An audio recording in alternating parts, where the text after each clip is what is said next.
ये टाइम था जब कोविड की फर्स्ट वेव धीरे धीरे कम होने वाली थी। हॉस्टल्स दोबारा खुलने लगे थे, तो मेरे अंदर एक मिक्स्ड फीलिंग थी क्योंकि मैं इतने टाइम बाद वापस हॉस्टल जाने वाली थी और घर से दूर जाने की वजह से दिल में थोड़ी सी एंजाइटी थी क्योंकि काफ़ी टाइम से सारी क्लासेस ऑनलाइन थी। फाइनली हॉस्टल जाने का टाइम था। मेरे पेरेंट्स और हमने बहुत हॉस्टल्स ढूंढे। पहले जो हमने हॉस्टल ढूंढा वो मेरे को खास इतना पसंद नहीं आया क्योंकि उसका रूम भी काफ़ी छोटा था और बाथरूम था वो शेयरिंग में था और मेरे को शेयरिंग बाथरूम में रहना पसंद नहीं। हमने हॉस्टल नहीं लिया, तो हमने सेकंड ऑप्शन देखा। वो ऑप्शन थोड़ा कॉलेज से पास भी था और बाथरूम भी शेयरिंग में नहीं था, तो वो मेरे को थोड़ा सा अच्छा लगा। बट जब मैं उस रूम में गई मेरे को कुछ अजीब सी फीलिंग आई, कुछ खाली खाली, कुछ डार्क। पर मैंने उस चीज़ को इग्नोर किया। मेरे पेरेंट्स की सुनकर हमने ये हॉस्टल ले लिया और नेक्स्ट डे ही मैंने वहाँ पर अपना सारा सामान शिफ्ट करना शुरू कर दिया। तो सारा सामान शिफ्ट करने में निकल गया, बट रात कुछ अलग ही थी। मेरा रूम था वो सेकंड फ्लोर पे था और सेकंड फ्लोर पे भी वो इतना पीछे था कि वहाँ पे कोई डिस्टर्बेंस नहीं थी। वहाँ पे मतलब मुश्किल से ही बच्चे आते थे पीछे की तरफ। मोस्टली सारे रूम्स आगे थे और पीछे सिर्फ 3-4 रूम से, उसमें से भी मेरा रूम जो था वो काफ़ी डिस्टेंस पे था। रात का 1 बजता है, मैं सोने की बहुत कोशिश करती हूँ बट मेरे को नींद ही नहीं आती। कमरे में इतनी शांति थी। मेरा लैपटॉप मेरे बेड के साइड वाले टेबल पे पड़ा था, चार्जिंग पे लगा हुआ था। मैंने लैपटॉप को स्लीपिंग मोड पे लगा रखा था। मैं सोने की कोशिश कर रही थी, मेरा लैपटॉप मेरे बगल में पड़ा हुआ था और अचानक से उसके ऊपर एक आवाज़ आनी शुरू होती है। लैपटॉप में कुछ बजना शुरू हो जाता है लैपटॉप में। कि जब आप आराम से सो रहे हो और एकदम से कुछ म्यूज़िक बजने लग जाए या कुछ आवाज़ आने लग जाए आपके लैपटॉप में से, जबकि आपने उसको स्लीप मोड पे लगा रखा है, तो आप ऑफ कोर्स डर जाओगे। और जब मैंने देखा लैपटॉप में से कुछ लेक्चर की आवाज़ आ रही थी और वो लेक्चर भी फिज़िक्स वाले सर का था, तो मैं एक तरीके से शॉक भी हो गई क्योंकि एकदम से ही लेक्चर चलना शुरू हो गया। पता नहीं ऑल ऑफ अ सडन चालू हो गया लेक्चर होना। लेक्चर बजने लगा तो मेरे को लगा कि शायद मेरे से गलती हो गई होगी या मैंने वो साइट ओपन रखी होगी जो मैं पढ़ रही थी। मैंने उस चीज़ को इग्नोर किया और मैं सो गई फिर से। पर मुझे नहीं पता था ये मेरी आने वाले 15 या 20 दिन की आखिरी गहरी नींद होगी। तो मैं सुबह के 5 बजे उठती हूँ क्योंकि सुबह के 5 बजे हमें उठा दिया जाता है हॉस्टल में ताकि हम लोग एक्सरसाइज कर सकें। मैं 5 बजे उठ के नीचे एक्सरसाइज के लिए जाती हूँ, तो मेरे पास वार्डन आती है। मेरी वार्डन जो थी वो काफ़ी स्वीट थी, वो बाकी वार्डन्स की तरह ज़्यादा खड़ूस नहीं थी। तो मेरे पास आके पूछती है कि बेटा तुम पूरी रात क्या पढ़ते रहते हो कि तुम्हारी आवाज़ पूरी रात आती रहती है, इतना मत पढ़ा करो, थोड़ी सी नींद ले लिया करो क्योंकि तुम्हें जल्दी उठना होता है सुबह। एंड आई वाज लाइक क्या? मैं तो पूरी रात सो रही थी, किस बारे में बात कर रहे हैं, मेरे को पता ही नहीं है। फिर बात वहीं ख़त्म हो गई और मैं एक्सरसाइज करने लगी। सेम वही चीज़ अगले दिन मैम ने बोली। इस बार उन्होंने थोड़े गुस्से में बोला, मैं तुम्हारा लैपटॉप ले लूँगी अगर तुम पूरी रात ऐसी डिस्टर्बेंस क्रिएट करते रहोगे फ्लोर पे।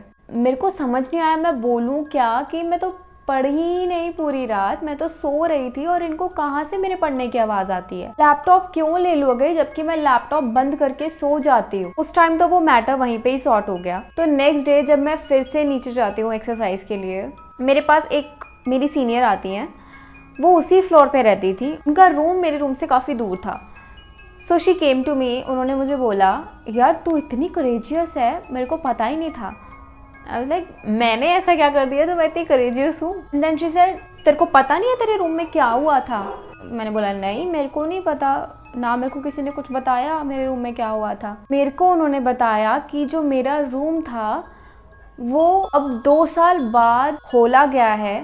अब जब मैं आई हूँ, मेरे आने पर वो 2 साल बाद अब खुला है क्योंकि यहाँ पर मेरी सीनियर के ही किसी क्लासमेट ने सुसाइड किया था। मैं ये सुन के इतना डर जाती हूँ। और वो आगे बोलती है और उसका मेन रीज़न ही डिप्रेशन था कि उसको इतना क्लास में ह्यूमिलेट कर दिया था क्योंकि उसने आई थिंक कोई असाइनमेंट नहीं बनाई थी। तो जो फिज़िक्स वाले टीचर थे जिनका लेक्चर उस रात मेरे लैपटॉप में बजा, उन टीचर ने उस बच्चे को इतना ह्यूमिलेट किया कि उसने सुसाइड कर ली उसी रूम में जिस रूम में मैं रहती थी। और फिर जो मेरी हालत ख़राब हुई क्योंकि मेरे लैपटॉप में एग्जैक्ट टाइम पे उसी टीचर का लेक्चर शुरू हो जाता था। मैं वो रूम छोड़ भी नहीं सकती थी। मैं थोड़ी फाइनेंशियली वीक थी उस टाइम पे, इसलिए मैं वो रूम भी नहीं खाली कर सकती थी।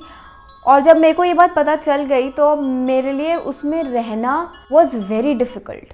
मैं वो रूम छोड़ भी नहीं सकती थी। जैसे तैसे करके हिम्मत करके मैं रूम में वापस जाती हूँ, पर मुझे नहीं पता मैं वो रात कैसे निकालूंगी जब मैंने ये जान लिया है कि यहाँ पर इतना कुछ हुआ है।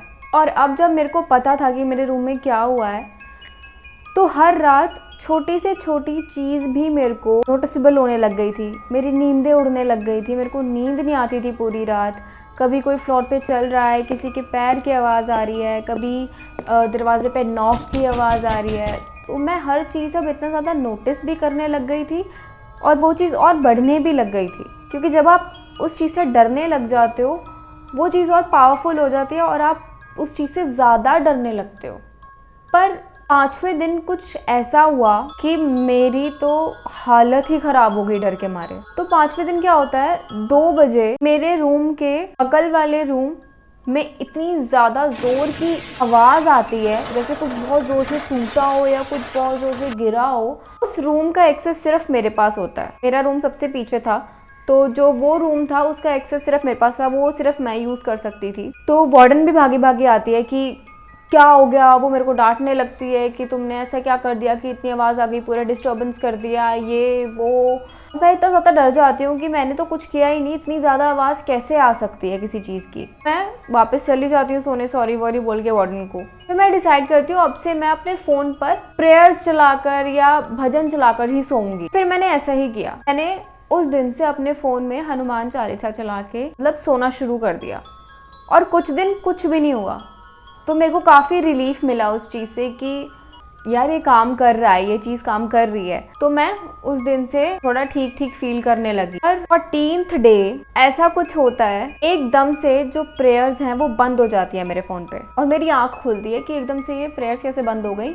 तो मेरा मुँह ब्लैंकेट के अंदर होता है, मैंने अपनी आँख खोल रखी होती है ब्लैंकेट के अंदर ही, और मेरा फ़ोन बाहर है ब्लैंकेट के और उसके अंदर से प्रेयर्स बजनी बंद।